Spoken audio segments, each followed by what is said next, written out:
Gus Baha dengan keilmuan dan kelembutannya pernah mengingatkan, jangan sekali-kali meremehkan mazhab dan sanad, karena dalam Islam, untuk menjaga kemurnian ilmu, ilmu itu harus turun-temurun, bersanad dan teruji. Orang yang menganggap mazhab tidak penting, atau mengira bisa langsung paham agama hanya dari teks terjemahan, itu sama saja seperti merasa bisa mengoperasi tubuh hanya dengan baca buku kedokteran.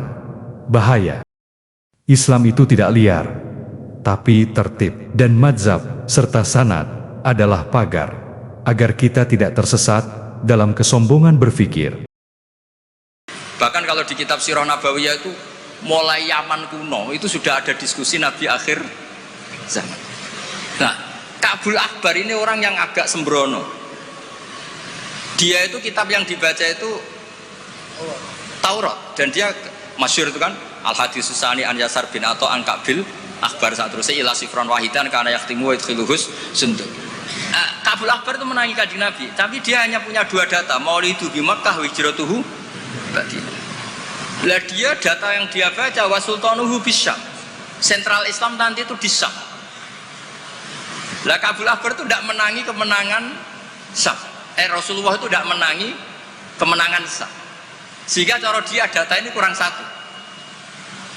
Makanya dia belum Islam. Ketika Umar radhiyallahu anhu membuka Syam, berarti sudah masuk wasultanuhu bisyam. Baru Ka'bul Akbar masuk Islam, karena menurut dia datanya adalah jenis data yang memasukkan wasultanuhu bisyam. Tapi data yang di Khadijah cukup tudhilluhul ghamama tuti'uhus sahaid. Jadi yo ribet. Tapi saya ulang lagi, tapi syaratnya Nabi tetap layak roh wa layak tub, supaya nggak ada ingin pelantikan, nggak ingin jaga citra. Jadi nggak ada propos, nggak ada foto-foto. Ya sudah, saya teruskan. Biar ngerti sampai nanti kalau suatu saat sampai ngaji tafsir, kok ada ayat makun tatadri mal kitabu walal iman, wa makun tatarju ayyulqa ilaikal kitab. Biar tahu betapa Nabi ini ummi yang justru jaga tingkat orisinilitas. Jadi uminya Nabi itu biar orisinil, tidak terdikte oleh nafsu, oleh pikiran, oleh taktik, oleh strategi, tidak ada semua. Semuanya itu nubuah. Makanya madzhab Ahlussunnah apa? Walam takun nubuwatun muktasabah walau raqa fil khairi la aqobah balda kafadlu wa yu'tihi liman yasha ujallallahu wahibul minan. Jadi syaratnya Nabi itu nggak ada ikhtiar. Dan ketika dikasih juga nggak boleh tirakat dulu. Ya sudah, alami saja.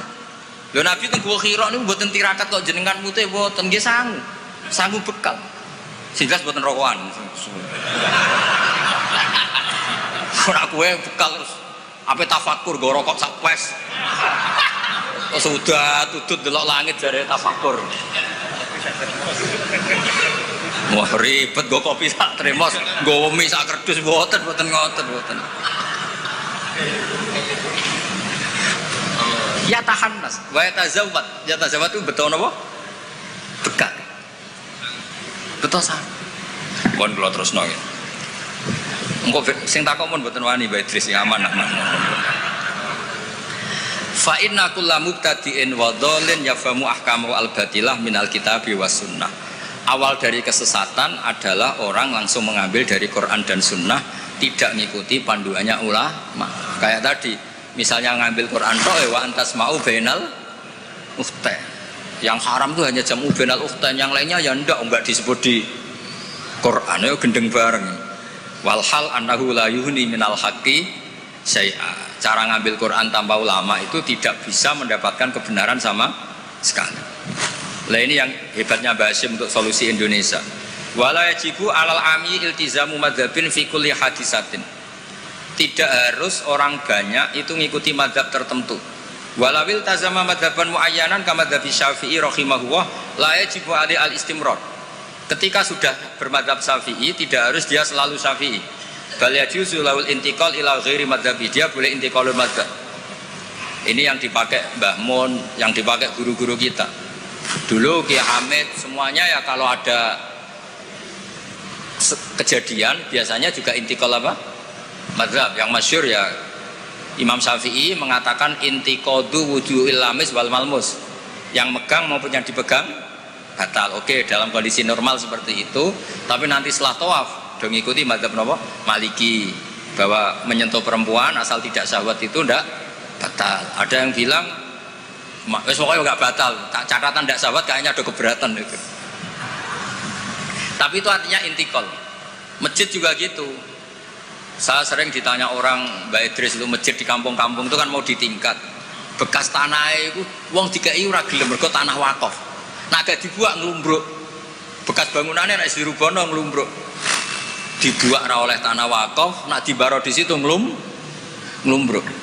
Nah, itu kalau kita ada intikal mazhab Hanafi bahwa wakaf itu atiyatun mahdhah, enggak bisa. Akhirnya kalau saya ditanya, ya nek iku problem gak no cahaya yatim tak no imam masjid sing rodok diutang seneng didol dari kebaikan ke kebaikan yang lain, karena keberadaan barang-barang bekas ini sudah doror, sudah ganggu, sudah tidak lagi maslahat ya. Tapi seperti itu tetap intikal madhab, karena kalau madhab Syafi'i itu kan wakaf la yubak wala yuhab wala yuros, pusing kan, pusing buatan pusing. Makanya ya saran saya kalau ada masjid ismeh rubah ya kayunya yang layak, dan di situ sudah mau dibangun masjid mewah, kasihkan madrasah atau musola. Kalau nggak bisa kasihkan fakir miskin. Tapi yang penting dari kebaikan menuju kebaikan yang berbeda. Lah ikutnya apa ya Hanafi, karena yang lainnya la yubak wala yuros wala yuha. Nah seperti itu tuh kita harus. Begitu juga misalnya ada wong awam sholat, jebule pupune kena rokok kretek.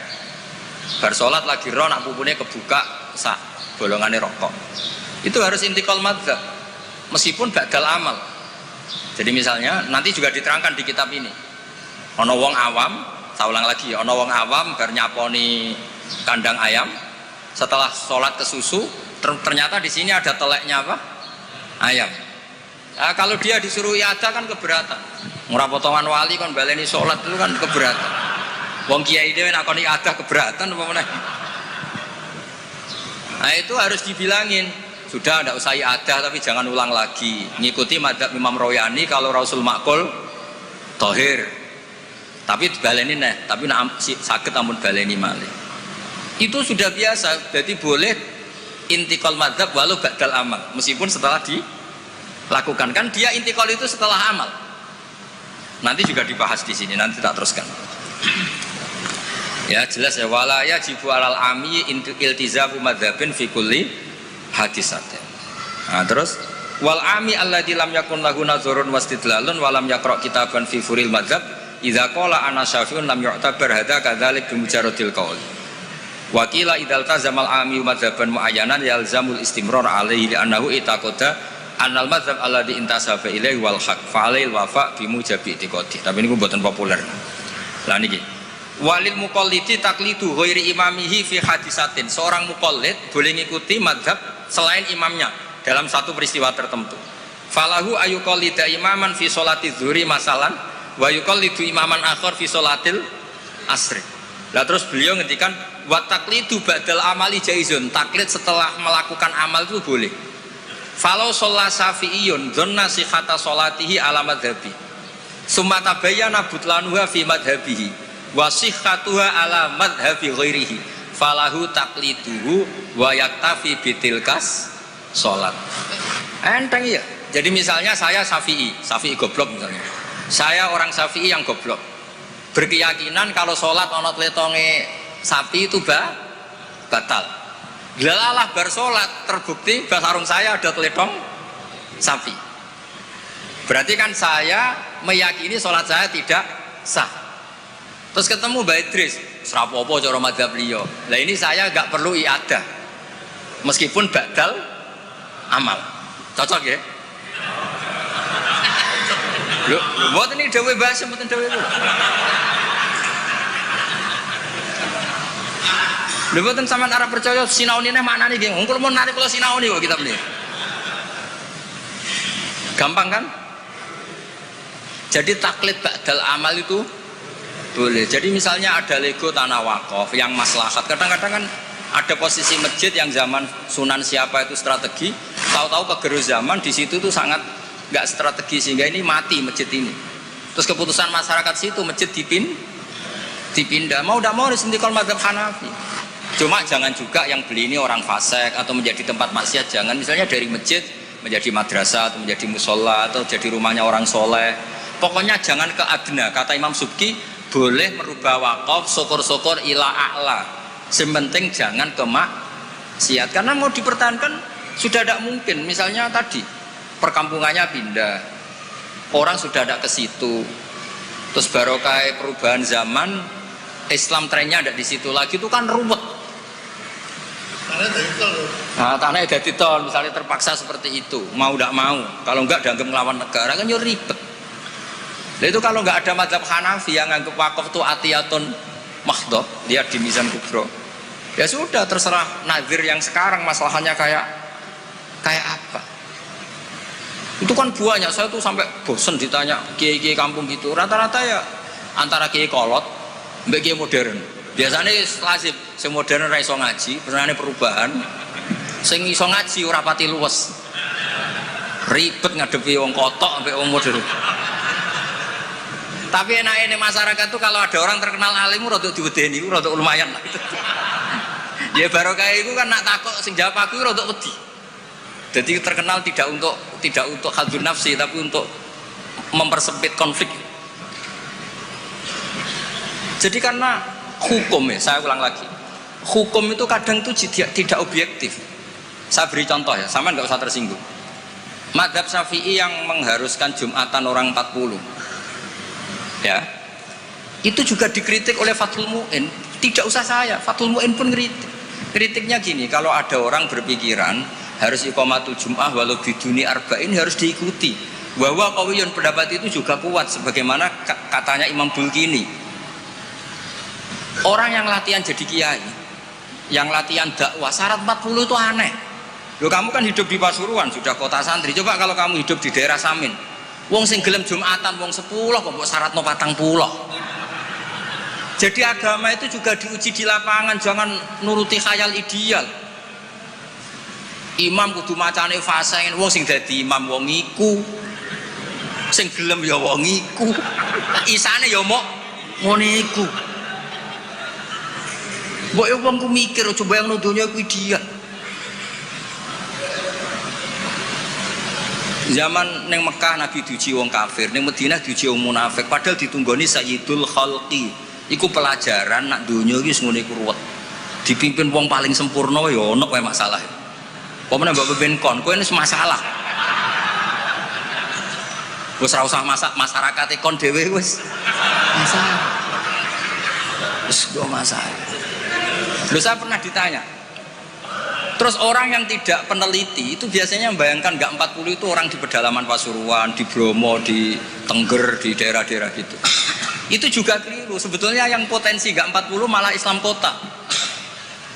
Islam kota ngeten Mbak Idris, kalau kasus di Jogja, di Jakarta, saya sering ditanya orang-orang kaya itu, Gus, saya mau bikin Jumatan, tapi orangnya kayaknya 40. Orangnya paling 10 Gus, kalau nggak 20. Tapi nanti 3 minggu lagi paling sudah 200. Itu pertanyaan Islam kota. Nah, karena saya lama di Jogja juga banyak interaksi dengan orang-orang Jogja. Kasusnya itu gini Mas Ebul, kan ada perumahan elit, pengembangan bikin perumahan elit. Itu kan yang langsung ada masjidnya, ada paket, ada masjidnya. Lah yang datang situ pemilik rumah tok. Ternyata orang elit itu hanya orang 20, yang Jumatan 10, berarti hanya 10. Tapi nanti setelah 3 bulan, supirnya ikut, stafnya ikut. Sora Gus Ipul tukang buka pintu ikut. Aduh, wali kota mulya buka pintu ora gelem. Iku kudu ikut. Wah, akhirnya dia bilang nanti Gus setelah 3 minggu minimal 200 yang Jumatan. Loh, saya tanya kok bisa? Ini supir saya belum ikut, ajudan saya ikut, tukang parkir belum ikut, tukang satpam belum ikut, tukang pintu gerbang belum. Ya apa ya, biro-biro Islam kota gelem Jumatan, sudah lah Jumatan saja meskipun 40.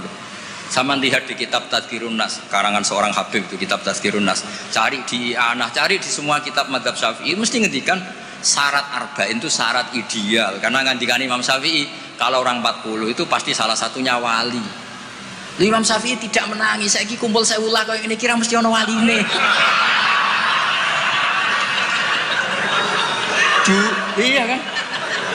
Imam Syafi'i gak menangi itu. Walau kok adanya wali. Dulu itu saking banyaknya orang wali, orang soleh, tiap ada orang 40 pasti ada. Sekarang kalau orang ribuan pun ada jaminan kalau ada walinya. Kalaupun ada jalur istri juda, jalur fakir sabar, mau jalur-jalur itu. Nah, itu kan kata siapa madzhab Syafi'i itu absolut di ashabnya, tidak mesti juga.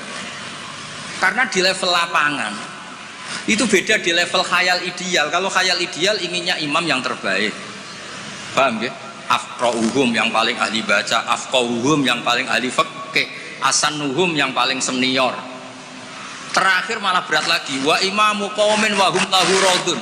Dimami orang yang semuanya menerima. Lha wae pilkada apa dadi imam? Disurvei sih. Jadi misalnya saya dengan Gus Ipul, survei dulu. Waliul Amri menang di urusan Waliul Amri, berarti menang wali kota.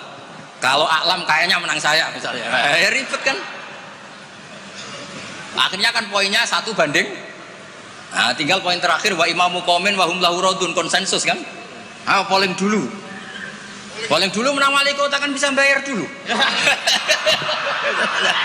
Kiai kan tidak bisa. Paling ngancam sira milih saya neraka. Repot kan?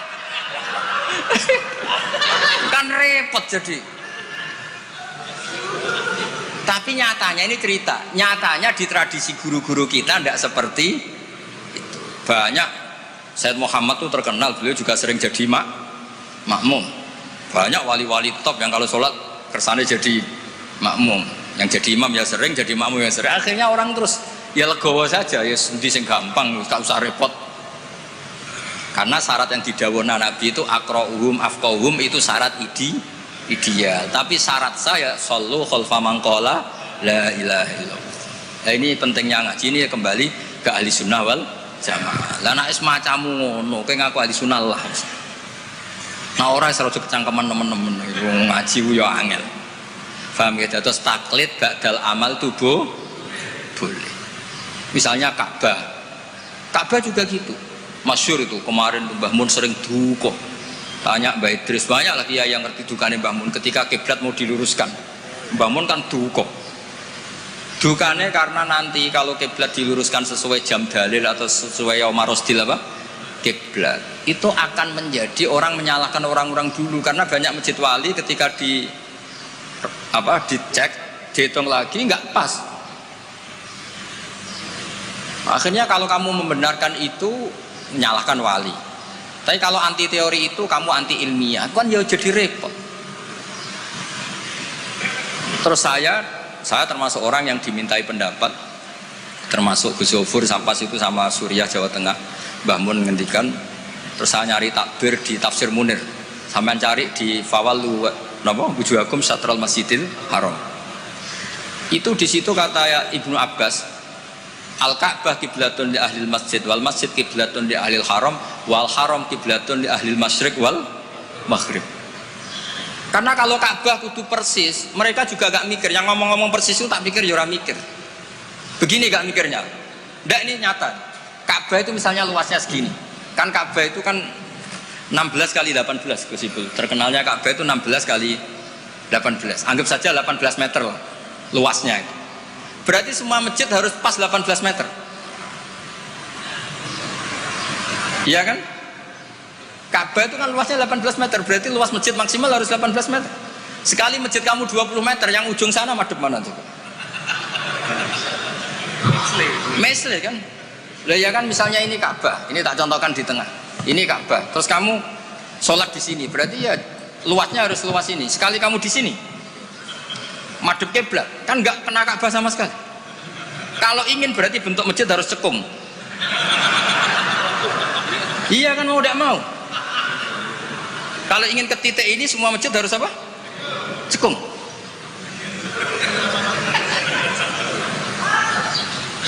Lah itu pas itu Mbah Mun saking dukane ngetikan gini. Senengane bener Ka'bah.